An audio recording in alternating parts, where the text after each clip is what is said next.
Hello everyone. A very good morning to all of you. Welcome to the YouTube channel of Logic Gates. आज से हम अपने syllabus का second topic start करने वाले हैं, दैट इज रिलेशंस. प्रोबेबली हम इस टॉपिक को 3-4 लेक्चर्स में कंप्लीट करेंगे. लेक्चर को स्टार्ट करने से पहले I request you all to like, comment and subscribe to my YouTube channel अगर आपने अभी तक नहीं किया है. चलो स्टार्ट कर लेते हैं आज का इंपॉर्टेंट लेक्चर. रिलेशंस आज से हमें स्टार्ट करना है.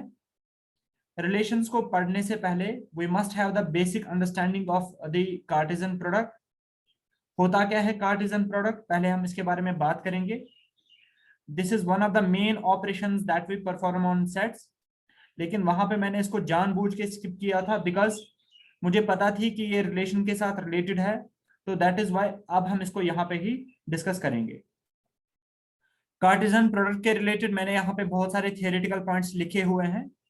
हम डायरेक्टली एग्जांपल करेंगे और आपको अंडरस्टैंड हो जाएगा कि what do we mean by the Cartesian product, और उसके बाद हम इन थियोरेटिकल पॉइंट्स को भी एक एक करके अंडरस्टैंड करने की कोशिश करेंगे. ठीक है, तो चलिए स्टार्ट कर लेते हैं. यहां से मैं आपको पढ़ा रहा हूं the Cartesian product of two non empty sets.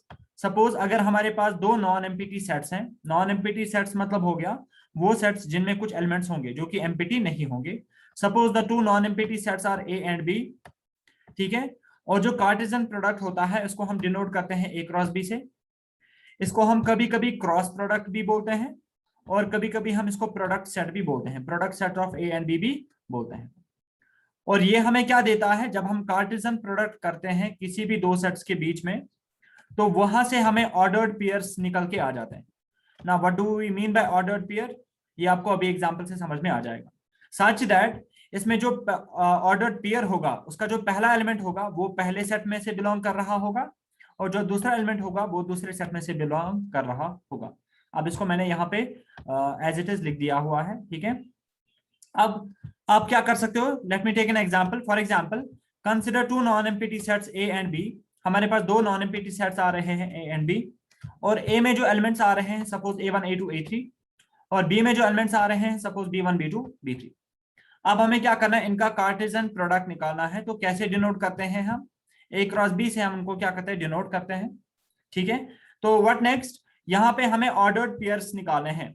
हम क्या करेंगे, इसका पहला एलिमेंट उठाएंगे, इसको एक एक करके पेयर करवाने की कोशिश करेंगे बी के हर एक एलिमेंट के साथ. तो A1 को जब मैं पेयर करवाऊंगा विद B1 तो पेयर क्या बन जाएगा, A1 B1 बन जाएगा. तो उसको मैंने यहाँ पे लिख दिया. सिमिलरली अब मैं क्या करूंगा, A1 को पेयर करवाऊंगा इसके दूसरे एलिमेंट के साथ. दूसरा एलिमेंट यहाँ पे क्या आ रहा है, B2 आ रहा है. तो टोटल में पेयर क्या बन जाएगा, A1 B2 बन जाएगा. तो उसको मैंने यहाँ पे लिख दिया A2 B1 A1 B2. ठीक है, अब मैं क्या करूंगा, A1 को उठाऊंगा, इसको इसके तीसरे एलिमेंट के साथ क्या करूंगा, पेयर करवाऊंगा. और ये मुझे तब तक प्रोसेस कंटिन्यू करते जाना है जब तक बी के सारे एलिमेंट्स खत्म नहीं हो जाते. तो यहाँ पे मैंने A1 को B3 के साथ मैप करवाया, तो यहाँ पे पेयर क्या बन रहा है, A1 B3 बन रहा है. तो A1 को मैंने B के हर एक एलिमेंट के साथ पेयर करवा लिया. अब मैं क्या करूंगा, A का दूसरा एलिमेंट उठाऊंगा. दूसरा एलिमेंट यहाँ पे क्या है, A2 है. अब मैं इसको क्या करूंगा, B के हर एक एलिमेंट के साथ क्या करूंगा, पेयर करवाऊंगा. तो A2 को मैं B1 के साथ पेयर करवा रहा हूं, तो पेयर क्या बन जाएगा, A2 B1 बन जाएगा. सिमिलरली फिर A2 B2 आ जाएगा, और फिर A2 B3 आ जाएगा. जब मैं A2 को B के हर एक एलिमेंट के साथ क्या करवाऊंगा, पेयर करवाऊंगा, तो ये वाले पेयर्स निकल के आ जाएंगे. उसके बाद हम क्या करेंगे, A3 को मैं क्या करूंगा, B के हर एक एलिमेंट के साथ पेयर करवाऊंगा. तो A3 B1 आ जाएगा, फिर A3 B2 आ जाएगा, A3 B3 आ जाएगा. ठीक है, तो यहाँ पे मैंने लिख दिया है A3 B1 A3 B2 and A3 B3. तो ये हमारा जो यहां से रिजल्ट निकल के आ रहा है, this is the required Cartesian product. Okay, this is the required Cartesian product. Now what next, यहां पे आपको याद रखने की जरूरत है. सपोज अगर इसमें से आप कोई भी पेयर उठाओगे, लेट मी से मैंने ये वाला पेयर उठा लिया. ठीक है, जो पहला एलिमेंट है ना, जो पेयर का पहला एलिमेंट है वो किस सेट में से बिलोंग कर रहा है, वो ए में से बिलोंग कर रहा है. और जो पेयर का दूसरा एलिमेंट है वो किस में से बिलोंग कर रहा है, वो बी में से बिलोंग कर रहा है. तो इसका मतलब यही हो गया, जो पेयर है, सपोज अगर पेयर में एलिमेंट्स क्या आ रहे हैं, ए एंड बी आ रहे हैं, जो ए है वो पहले सेट में से बिलोंग कर रहा होगा, और जो बी है वो दूसरे सेट में से बिलोंग कर रहा होगा. क्लियर है यहां तक? ये हो गया basics about the Cartesian product. अब हमें क्या करना है, लेट अस से यहाँ पे एक और इंपॉर्टेंट पॉइंट मुझे आपको समझाने की कोशिश करनी है, दैट इज अगर ए की कार्डिनैलिटी कितनी आ रही है, अगर ए की कार्डिनैलिटी m आ रही है एंड बी की कार्डिनैलिटी n आ रही है, देन a क्रॉस b की जो कार्डिनैलिटी है वो क्या आ जाएगी, m क्रॉस n आ जाएगी। ये मैं आपको लास्ट पे फिर से बताऊंगा, लेकिन तो भी थोड़ा सा अंडरस्टैंडिंग पर्पस के लिए मैं आपको यहाँ पे बताऊंगा। कार्डिनैलिटी ऑफ ए, अगर आप यहाँ पे फाइंड करोगे cardinality of A number, cardinality of A का मतलब हो गया number of elements in A. अगर हम ऊपर वाले एग्जांपल की बात करेंगे तो यहाँ पे नंबर ऑफ एलिमेंट्स इन ए कितने आ रहे हैं, number of elements in A1 A2 A3 है ना, तो नंबर ऑफ एलिमेंट्स यहाँ पे कितने आ जाते हैं, 3 आ जाते हैं। ठीक है, तो A की कार्डिनैलिटी यहाँ पे 3 आ रही है। सिमिलरली हम क्या निकालेंगे, B की कार्डिनैलिटी को निकालेंगे। तो B की कार्डिनैलिटी जैसे ही मैं यहाँ पे निकालूंगा तो number of elements in B कितने आ रहे हैं, B1 B2 B3, तो 3 एलिमेंट्स यहाँ पे भी आ रहे हैं, तो इसकी भी कार्डिनैलिटी क्या आ जाएगी, 3 आ जाएगी।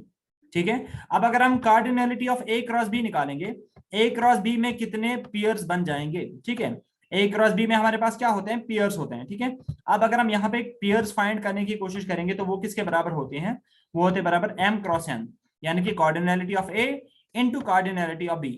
ठीक है, तो कार्डिनैलिटी ऑफ A कितनी है, 3, और कार्डिनैलिटी ऑफ B कितनी है, अगेन 3, तो 3 इंटू 3 जब हम करेंगे तो A क्रॉस B में कितने पेयर्स निकल के आ जाएंगे, 9 पेयर्स निकल के आ जाएंगे।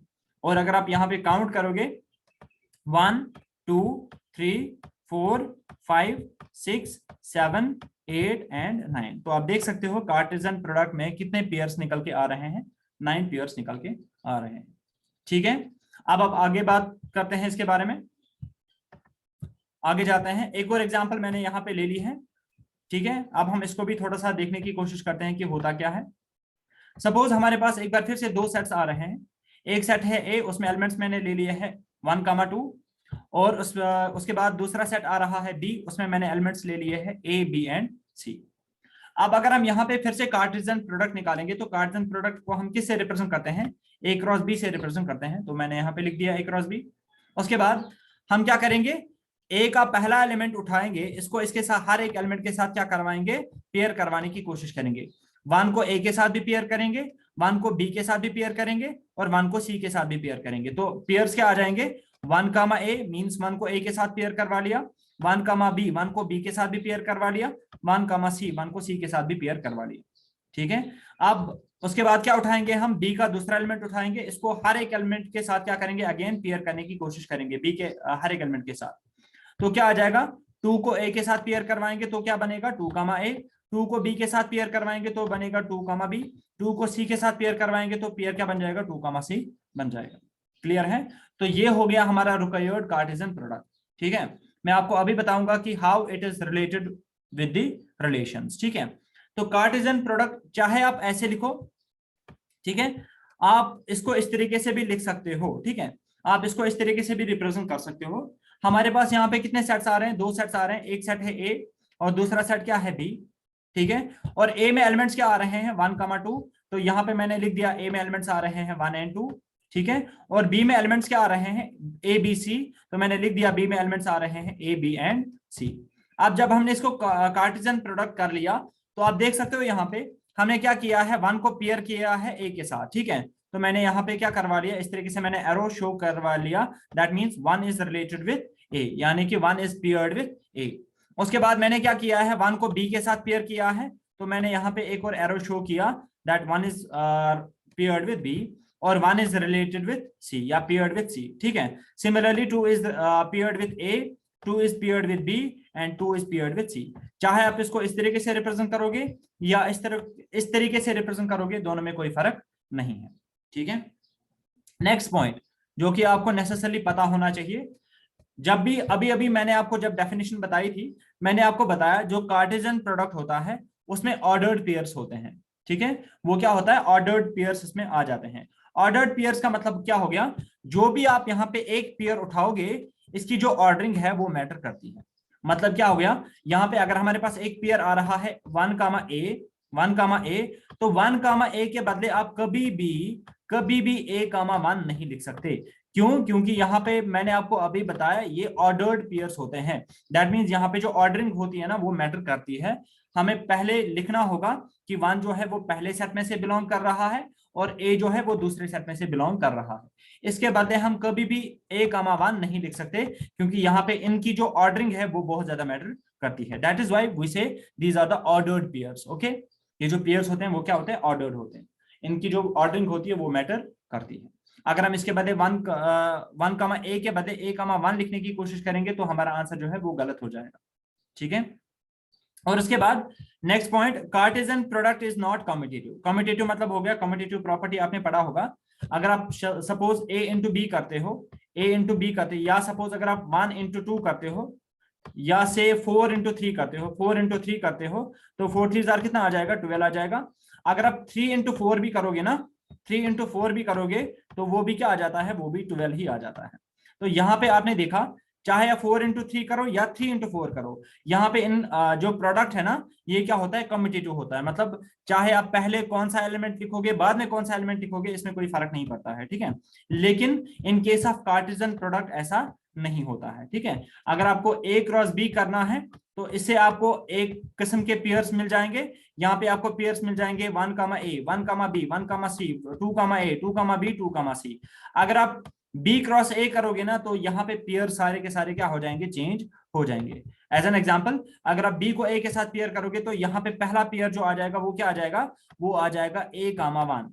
वो क्या आ जाएगा, A, 1। अगर आप B क्रॉस A करोगे, दूसरा पेयर यहाँ पे क्या आ जाएगा, A, 2। बात समझ में आ रही है, दूसरा पेयर यहाँ पे क्या आ जाएगा, A, 2। अगर आप क्या करोगे, B क्रॉस A करोगे। ठीक है, तो ये जो पेयर्स हैं और ये जो पेयर्स हैं ये आपस में बराबर नहीं आ रहे हैं। That is why we say that जो कार्टेशियन प्रोडक्ट होता है ये कम्पिटिटिव नहीं होता है। अगर आप A क्रॉस B करोगे आपको एक आंसर मिल जाएगा, अगर आप B क्रॉस A करोगे तो आपको दूसरा आंसर मिल जाएगा, डिफरेंट आंसर मिल जाएगा। क्लियर है, आगे बात करते हैं। अगर आपको यहां तक किसी भी जगह कोई भी डाउट आ रहा है आप कमेंट सेक्शन में बता सकते हैं। नेक्स्ट लेक्चर में आपके डाउट्स को क्लियर करने की कोशिश करूंगा। ये हो गया कार्टेशियन प्रोडक्ट का कॉन्सेप्ट। अब हम आ जाते हैं आज के मेन टॉपिक पे, दैट इज रिलेशंस। ओके, अब हम रिलेशन की बात करते हैं। रिलेशन होता क्या है, सबसे पहले डेफिनेशन से स्टार्ट करेंगे। Let A and B be sets. हमारे पास फिर से दो सेट्स आ रहे हैं, A एंड B। अब binary relation from A to B। अब हमने क्या करनी है बात, बाइनरी रिलेशन। बाइनरी रिलेशन मतलब हो गया अगर हम दो सेट्स के बीच में पेयर्स निकाल रहे हैं तो उसको हम बोलेंगे बाइनरी। टू सेट्स आ रहे हैं ना, टू का मतलब ही होता है बाय। ओके, तो यहाँ पे हमारे पास दो सेट्स आ रहे हैं तो यहाँ पे जो रिलेशन होगी वो क्या होगी, बाइनरी रिलेशन। अगर तीन सेट्स होंगे तो अगर हम उनके बीच में रिलेशन फाइंड करेंगे उसको हम बोलते हैं टर्नरी रिलेशन। बात समझ में आ रही है। तो सिमिलरली जनरली हम बाइनरी रिलेशन के बारे में ही बात करते हैं जब हमारे पास क्या होंगे, दो सेट्स गिवन होंगे। अब आपने क्या करना है, रिलेशन होता क्या है, subset of A cross B। Relation क्या होता है, subset of A cross B। जो भी आपने कार्टेशियन प्रोडक्ट निकाला होता है, अगर आप उसका कोई भी सबसेट निकालोगे वो क्या कहलाया जाता है, वो एक रिलेशन कहलाया जाता है। मतलब क्या हो गया, सपोज यहाँ पे वही वाली एग्जांपल मैंने रिपीट की है, A is equal to 1, 2, B is equal to ABC। ठीक है, अगर हम यहाँ पे कार्टेशियन प्रोडक्ट निकालेंगे तो कार्टेशियन प्रोडक्ट क्या आ जाएगा, 1 को पेयर करो A के साथ, 1 को पेयर करो B के साथ, 1 को पेयर करो C के साथ, तो क्या आ जाएगा 1, A, 1, B, 1, C। फिर क्या करेंगे, 2 को पेयर करेंगे A के साथ, 2 को पेयर करेंगे B के साथ, 2 को पेयर करेंगे C के साथ, तो पेयर क्या आ रहा है, 2, A, 2, B and 2, C। This is the required Cartesian product. अब हमें रिलेशन को डिफाइन करना है। ये हमें बता रहा है, रिलेशन की डेफिनेशन हमें बता रही है, अगर आप कार्टेशियन प्रोडक्ट में से कोई भी सबसेट उठाओगे, अगर आप कार्टेशियन प्रोडक्ट में से कोई भी सबसेट उठाओगे वो क्या, उसको हम क्या बोल सकते हैं, एक रिलेशन बोल सकते हैं। मतलब क्या हो गया, सिंपली अगर आप याद रखोगे, सपोज मैंने यहाँ पे एक रिलेशन ले लिया, मैं यहाँ से कोई भी पेयर, कोई भी दो पेयर, कोई भी तीन पेयर, सारे के सारे पेयर भी अगर उठाऊंगा तो वो क्या बन जाएगा, एक वैलिड रिलेशन बन सकता है। सपोज मैंने यहाँ पे एक रिलेशन डिफाइन किया, सपोज R1 एक रिलेशन है। अगर मैं यहाँ पे ले रहा हूं समथिंग लाइक दिस, मैं यहाँ से कुछ पेयर्स उठा रहा हूं, रैंडम से पेयर्स। सपोज मैंने 1, C यहाँ से उठाया, 1, C यहाँ से मैंने उठाया, और सपोज दूसरा पेयर मैंने कोई भी रैंडम सा पेयर उठाया हुआ है, लेट मी से 2, B मैंने यहाँ से उठा लिया। तो मैंने जो हमारा कार्टेशियन प्रोडक्ट है उसमें से रैंडमली मैंने क्या ले लिए, दो पेयर्स ले लिए। ठीक है, अब अगर मुझे कोई बताएगा क्या ये रिलेशन है, अगर ये R1 जो है ना, अगर इसके सारे के सारे पेयर्स कहां पे होंगे, कार्टेशियन प्रोडक्ट में होंगे तो R1 जो है वो कार्टेशियन प्रोडक्ट का क्या बन जाएगा, सबसेट बन जाएगा। और अगर ये सबसेट बन जाएगा तो हम R1 को बोल सकते हैं ये एक वैलिड रिलेशन है। क्लियर है? देखो अब अगर हम R1 की ही बात करेंगे, R1 में क्या आ रहा है, A1 कामा C, क्या ये कार्टेशियन प्रोडक्ट में आ रहा है? हाँ आ रहा है।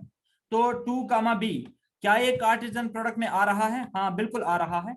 तो यहां से मैंने खाली 2 पेयर्स को लिया और इसके सारे के सारे पेयर्स हमें कार्टेशियन प्रोडक्ट में मिल रहे हैं, तो मैं बोल सकता हूं ये जो R1 है ये एक वैलिड रिलेशन है। बात समझ में आ रही है? अगेन सबसेट्स निकाले हैं, मींस जो भी आपके पास गिवन होगा, रिलेशन गिवन होगा, उसमें जो भी पेयर्स होने चाहिए, अगर वो कार्टेशियन प्रोडक्ट में भी आ रहे हैं तो आप बोल सकते हो जो आपके पास रिलेशन है वो एक वैलिड रिलेशन है।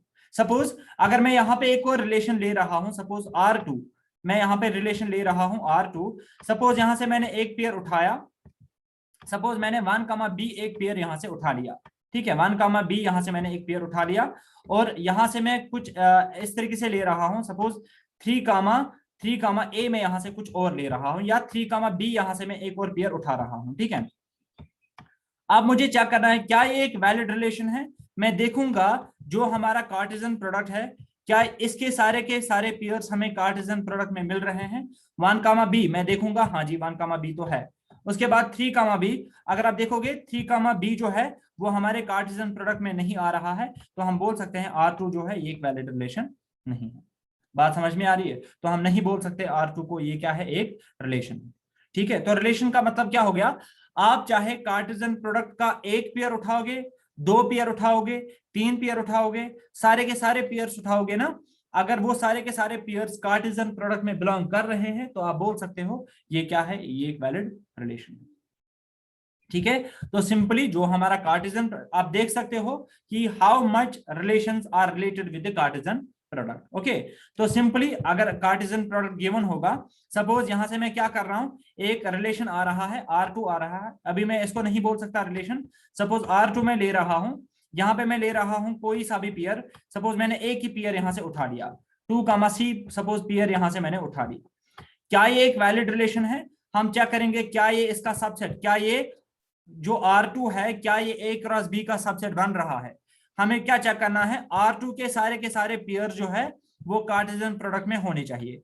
तो R2 में कौन सा पेयर आ रहा है, 2 कामा C आ रहा है, और ये कार्टेशियन प्रोडक्ट में भी आ रहा है, दैट मींस R2 जो है ना, R2 जो है वो सबसेट बन रहा है किसका, वो सबसेट बन रहा है किसका, A क्रॉस B का। और जब भी कोई सेट या जब भी कोई पेयर जो भी यहां से गिवन होगा, अगर वो A क्रॉस B का सबसेट बन रहा है तो हम बोल सकते हैं कि ये क्या है, एक वैलिड रिलेशन। क्लियर है? होपफुली आपको समझ में आ गया होगा। तो डेफिनेशन हमें रिलेशन की क्या बता रहा है, अगर हमारे पास 2 सेट्स है A एंड B, अब binary relation from A to B, हम क्या करेंगे, A क्रॉस B में से हम क्या निकालेंगे, सबसेट्स निकालेंगे। तो जो भी सबसेट आप निकालोगे वो क्या बन जाएगा, एक वैलिड रिलेशन बन जाएगा। ठीक है, अब आप देखो यहां पे नेक्स्ट पॉइंट की अगर हम बात करेंगे, नेक्स्ट पॉइंट यहां पे मैंने क्या लिखा है, the Cartesian product is the most complex and biggest relation possible. आप देख सकते हो because it contains all pairs, all possible pairs.